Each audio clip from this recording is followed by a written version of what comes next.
के पिए।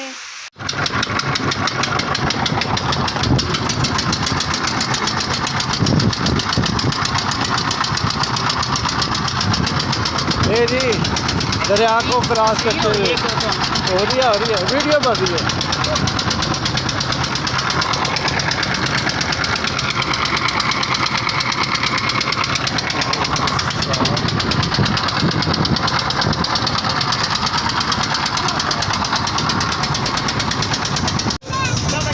बारिश के मौसम में